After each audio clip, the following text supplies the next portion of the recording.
Alright guys, welcome to the last lecture in Unit 5. It's 1 in a Molellion. It says, if a million people say a foolish thing, it is still a foolish thing. So jumping right into this, what we're hopefully going to accomplish our learning objectives here is that students will understand the historical origin and the necessity for the mole, and the conversions between grams, moles, and number of particles, meaning molecules, atoms, and ions. Now, what we should already know coming into this is that ions combine to form ionic compounds. Ionic compounds are extremely small, and it is difficult to experimentally manipulate individual atoms, ions, or compounds. Because of their size, we really can't get one single atom, one single ion, one single compound, and so it's extremely hard for us to do that. So anytime we're dealing with those, we're always dealing with a lot of them. What we learned in the lab is that the mass of the individual pieces and the number of pieces can be used to estimate the mass of the whole. And then the empirical formula is the lowest whole number ratio of atoms in a molecule. And lastly, that a molecular formula is the ratio of all atoms in the molecule. And so, jumping into this, how many salt molecules are there in a container of salt? And so the number of salt molecules varies depending on temperature, the atom size, the pressure.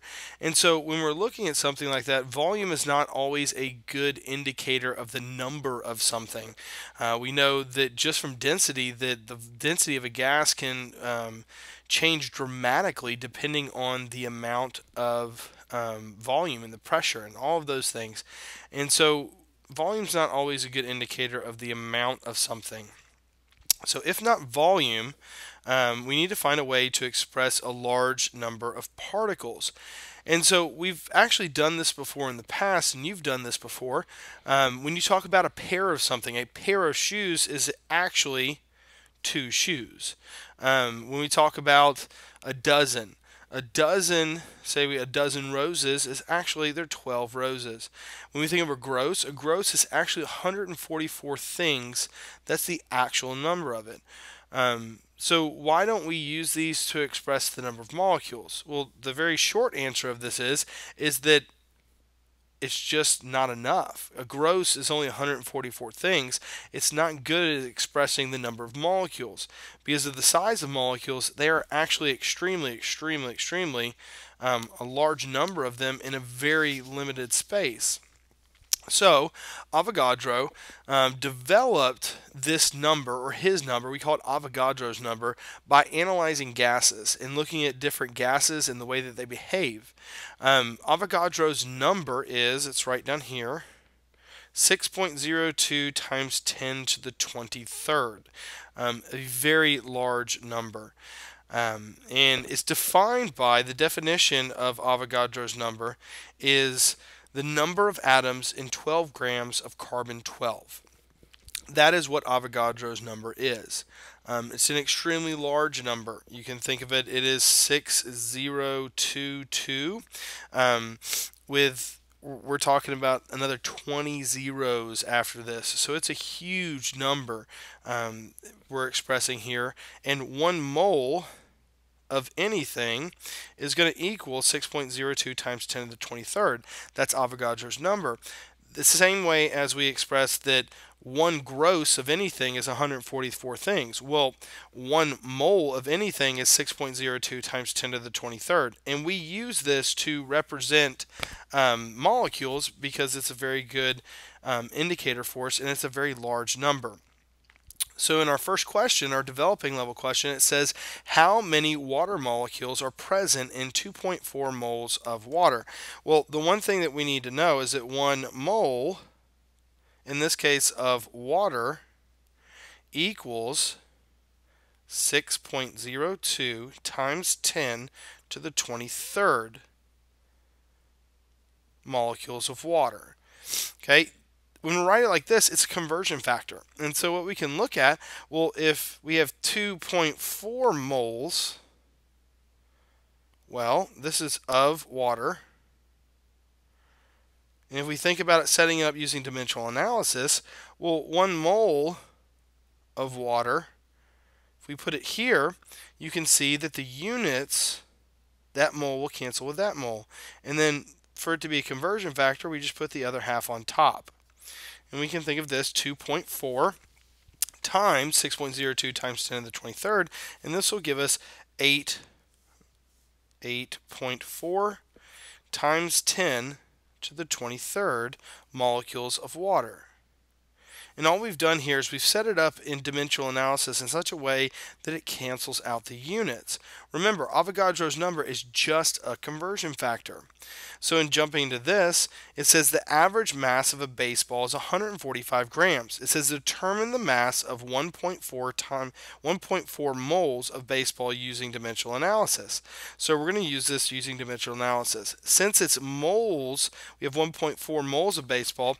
We need Avogadro's number. So 1 mole equals 6.02 times 10 to the 23rd. The other thing here, it says the average mass of a baseball. So one baseball is 145 grams. That's another conversion factor. So one baseball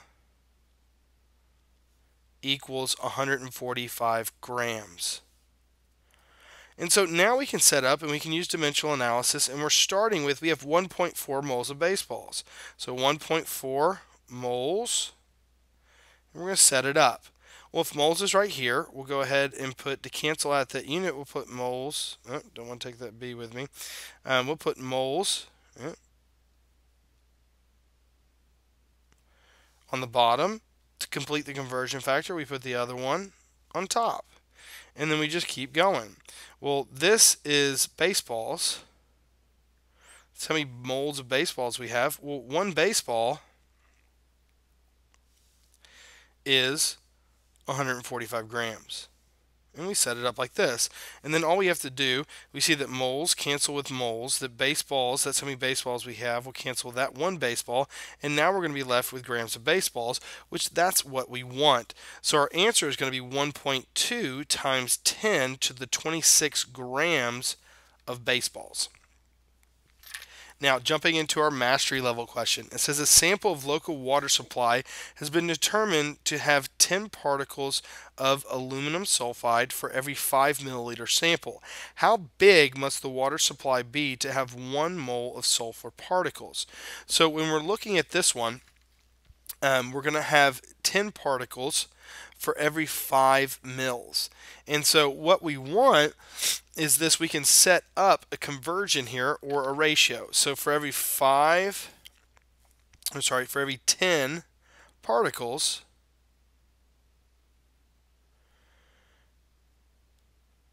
we have 5 mils. And what we want is we want 6.02 times 10 to the 23rd particles, and we want to know how many milliliters, so X number of mils. And on this, to complete it, what we would do is just cross multiply and then divide by 10, and we will get X equaling 3.011 times 10 to the 23rd milliliters. And something to kind of think about, there's approximately 1.37 times 10 to the 24th milliliters of water in all of the world's oceans combined. So this would take a lot of water to kind of get us there. Now, jumping into our next kind of part, we kind of talked a little bit about how our number of moles of baseballs could equal mass. Now, to look at atoms and to look at how atoms are, we need to know the mass of atoms to try to deal with what we can handle in a lab. Because when we go in the lab, we get a scale out. We don't say, hey, I want to have 5.6 atoms or 2.3 times 10 to the 23rd atoms. When we do that, we don't really go into the lab and set something on the scale and actually have a scale that tells us how many atoms we have. But what we do is we can go in there and find grams. And so we need to be able to relate grams and moles. So the atomic mass is used to convert between mass and moles. So our atomic mass, we can find it on the periodic table. It's actually our average atomic mass, and we can find that. Now, what this does is this allows us that the atomic mass of anything on the periodic table equals 1 mole. We call this molar mass. And so when we're looking at it, boron here has a molar mass of 10.86. Well, that equals 1 mole. And so therefore what we can do is we can set up conversions, since 1 mole of boron equals 10.86 grams of boron. Well, that's a conversion factor, and we can use that in dimensional analysis. So let's go ahead and jump into a question. It says that a 100-gram sample of calcium is dissolved in 10 liters of water. How many calcium atoms are dissolved into the sample?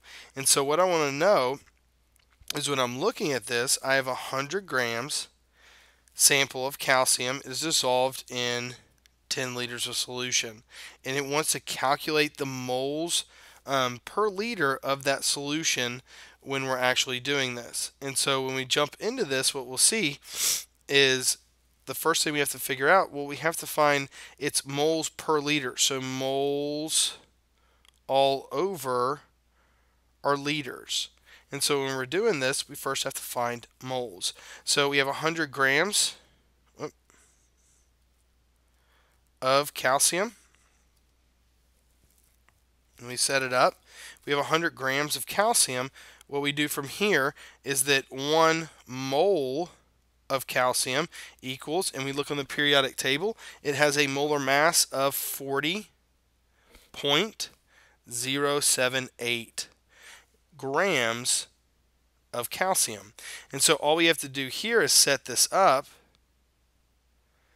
where we cancel out our units. So grams goes on bottom, and our moles going to go on top. And we see that our units will cancel. Grams of calcium will cancel. And what we're going to get is we'll get an answer of something right around 2.5 moles. Well, what is molarity? Molarity is moles, so 2.5 divided by liters. How many liters do we have? 10. And so we go 2.5 divided by 10 is going to give us 0.25, and that would be our molarity. Jumping into our next question. It says, what is the number of copper ions in 2.4 grams of copper 1 sulfate? And so we're going to look at the number of ions. Now, the one thing we need to have is we need to have the formula for copper 1 sulfate. So we have copper, which is Cu, and then we have sulfate, which is SO4. Now, sulfate has a -2 charge, and then our copper, since it's copper 1, has a +1 charge. And so we crisscross these guys here, and we get Cu2SO4. And this is our formula that we have. And so when we find the molar mass of this, we will find the molar mass of 2 coppers, 1 sulfur, and 4 oxygens. And when we do that, we find out that we have a molar mass of 223.15 grams. And so that is going to be our molar mass. That equals 1 mole. Now, the one thing we have to look at here and kind of understand is we're trying to go into number of copper ions. Well, for every 1 copper sulfate, how many copper ions do we have? 2. So we'll take that into consideration when we actually work it out. So we're starting with 2.4 grams of copper sulfate, and we know that 223 grams equals 1 mole.